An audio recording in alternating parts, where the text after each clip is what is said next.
Assalomu alaykum do'stlar hammaga. Bugungi video rolik orqali xudo xolasa Qozog'iston Olmaota shahridan chiqaramiz. Sababi Qozog'istonda o'zim 5 yil ishlaganman. Bundan 1 oy oldincha ham bitta video rolik qo'ygan edim. Xo'p, o'zim kontakt nomerimni qo'ygan edim. Juda ko'p odamlar telefon qilib mendan so'raganlar bo'ldi. Videoni oldindan aytib o'tib ketaman.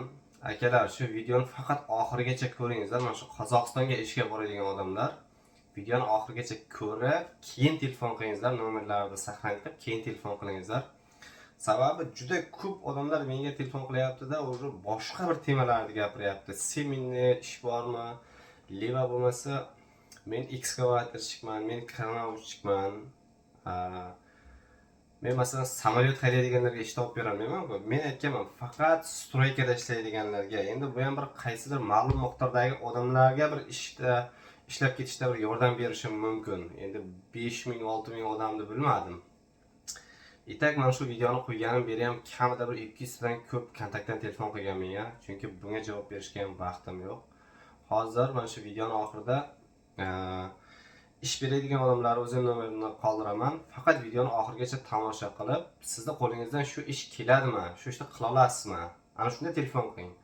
Prosta shu ish bor ekan deb telefon qilib bo'lmaydi. Xo'sh, endi sezon boshlandi. Xullas, hozir mana iyun oyi boshlandi. Qozog'istonda уже частный ish ham, boshqa ishlar ham hamma ishlar уже qo'zg'alib ketdi, уже ish boshlanib ketdi. Sababi mana shu paytlar o'zi may oyining oxirlarida polni ish boshlanadi. Xullas, noldan kotej ko'taradiganlar, svarka ishini yaxshi biladiganlar, keyin svarka ishini biladi deganda ikkita armaturani biriktirib svarka qilsa bo'ldi, bu svarchi hisob emas. Svarka ishini biladigan deganda mana shu svarkani polni karkas qilib, naves, bog' ko'tarish, zabor qilish, shunga o'xshagan varota yasash, mana shu odamlarni svarchik deb aytadi. Yaqinda bittasi telefon qilyapti, aka men prosta tak ikkita armaturani biriktirib svarka qilishni bilaman deyapti-da. Unday svarka qilishni men o'zim ham bilaman, lekin men svarchik emasman. Xullas, svarchiklar, svarka qilishni biladiganlar, ana shunday bog' ko'tarish, diagonal bilan bir narsani chiqarib kesib svarka qilish. Xullas, mana shu ishlar. Zabor qo'yadiganlar, plitka qo'yadiganlar, burchatga teradiganlar, krisha yopadiganlar. Xullas, boringki, частный ishdan nima ish qo'lingizdan kelsa telefon qiling. Prosta patsonlik bo'lsangiz telefon qilib o'tirmang. Sababi ish olganlar sizni tanimagan, bilmagan odamni qo'shib olib kelib ishlayolmaydi. Borasiz, 3-4 kishi bo'lib borib, avionni olasiz. Avion primoy zakazchilar bilan gaplashiladi. O'rtadagi posrednik sizda faqat ishchilarni primoy zakazchilar bilan ko'rishtiradi, dogovor qildiradi va faqat dogovorga o'zi o'tiradi. Pulga emas. Masalan, например, bizda o'zbek, tojiklar ishni tashlab ketsa, shu tashlab ketsa, bu boshqa brigada olib kelib qo'yishi uchun. Chunki bizda juda ko'p odamlar mana shunday bo'lyapti, именно Qozog'istonda. Chunki Qozog'istonda sistema tizim shunday. Ishni boshladingiz, например, определенный summaga gaplashilgan ishning 30% summasi уже 1 kun, 2 kundan keyin beriladi. Например, 10 ming, 20 ming dollarga ish gaplashdingiz, 3 ming yoki 6 ming dollar pul beriladi. Keyin juda ko'p odamlar men pasportimni oldirib qo'ydim dedi. Pasportimni bermayapti dedi, u o'zingizga bog'liq. Внутренний pasportingizni olib boring. Chunki kommentda ham ko'p odamlar yozyapti. Xo'sh, Qozog'istonda pasport olib qo'yadi, u bu deb pul bermaydi deb. Конечно, sizga 6000, 7000 dollar pul bergandan keyin siz nimadir zalogga undan bir narsa olasiz, shu bu odam qochib ketmasligi uchun, ishni tashlab ketmasligi uchun. Chunki bizda O'zbekistonda, Tojikiston odamlarining ichida ham juda ko'plar bor shunday. Ishda olyapti-da, 2 kun ishlab pul olyapti, fik yo'q. Уже 1 kunda gransiyadan chiqib ketyapti. Keyin buning ta'siri boshqalarga ham uryapti-da, juda ko'p odamlarga uryapti. Shuning uchun shunday fikrda bo'lmangizlar, akalar. Juda ko'p odamlar mana shunday komment yozgan, Qozog'iston bo'lmaydi, pasportimni olib qo'y. Endi bo'ladi. Endi hamma ham yaxshi emas, hamma ham zo'r emas. Olib qo'y deganlar bo'ladi. Shu o'zingizga hushyor bo'lsangiz siz oldirmaysiz. Lishni men biron marta pasportimni oldirmaganman. Xullas, mana shu ishni qo'ldan keladiganlar, faqat brigada bo'lib boradiganlar, iltimos, yana ham bir marta aytaman, Chunki ko'p odam telefon qilib bir kishiman deyapti. Bir kishiga ish qayerdan topamiz?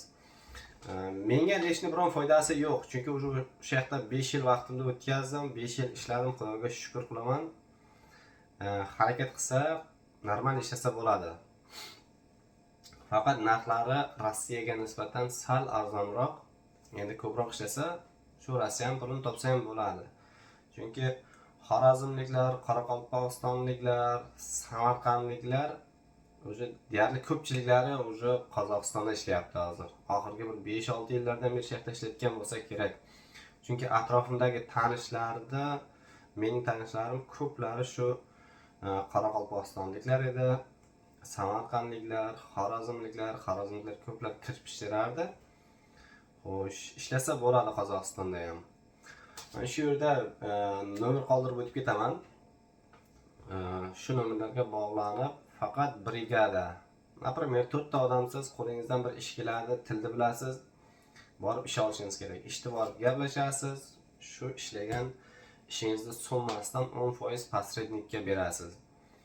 Endi ko'pchilik yozdi kommentda, har xil odam bor, og'zi polvonlar ham ko'p.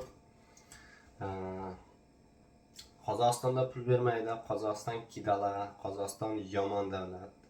Lishni men o'zim Tojikistonlikman. Qozog'istonda men normal ishlaganman. Bolalar ham ishlagan. Xo'p, aldanish, aldanmaslik bu o'zingizga bog'liq. Yo'qmi O'zbekistonda kidala qiladiganlar? Joyi kelsa akasini, ukasini kidala qiladi. Yo'qmi Tojikistonda yoki boshqa davlatda, yo'qmi Rossiyada? Hamma joyda bor bu narsa. Hamma joyda bor. Xo'sh. Shunday vaziyatlar bo'lib qolgan.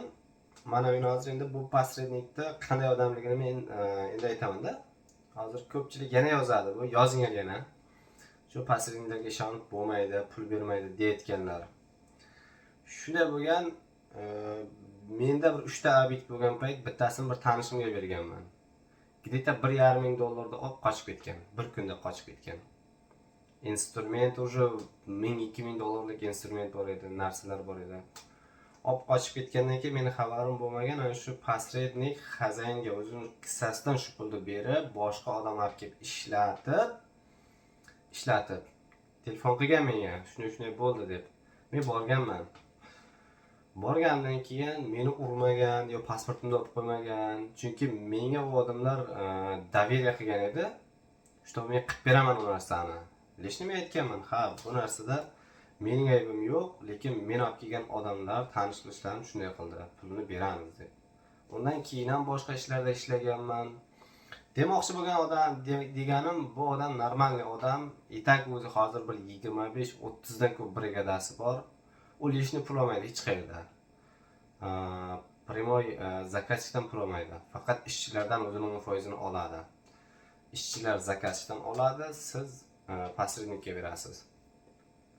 Posredniksiz ishlagan vaqtlar ham bo'lgan, keyin postoyan shu posrednik bilan ishlab bo'lmaydi deganlar. Agar siz zo'r odam bo'lsangiz, zo'r o'zingizda ishingizni ustasi bo'lsangiz, mana shu bitta ishda posrednik bilan olasiz, undan keyin qolgan ishlar atrofdagi tanish bilishlardan o'zi ish olib ketasiz.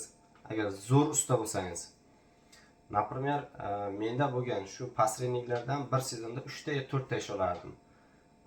Lekin 7 ta 8 ta ish qilsam, boshqa ishlarni men primoy xazinlar bilan olganman, primoy zakazchilar orqali. Chunki hammasi o'zi tanib qoladi, keladi, shu любой ishi bormi, shu ishni qilib berish kerak bo'ldi, davay gaplashamiz, bolalarni o'tkazamiz, ishlaydi. Lekin posredniklar mana shunday ish bor deb taklif qilgan payt men отказ qilmas edim. Ishlasa bo'ladi, konkretno. Qozog'istonda ham normalniy. Endi ko'pchilik yozgan ekan o'tgan marta, agar Qozog'istonda ish zo'r bo'lsa, nimaga o'zing ishlamayapsan deganlar.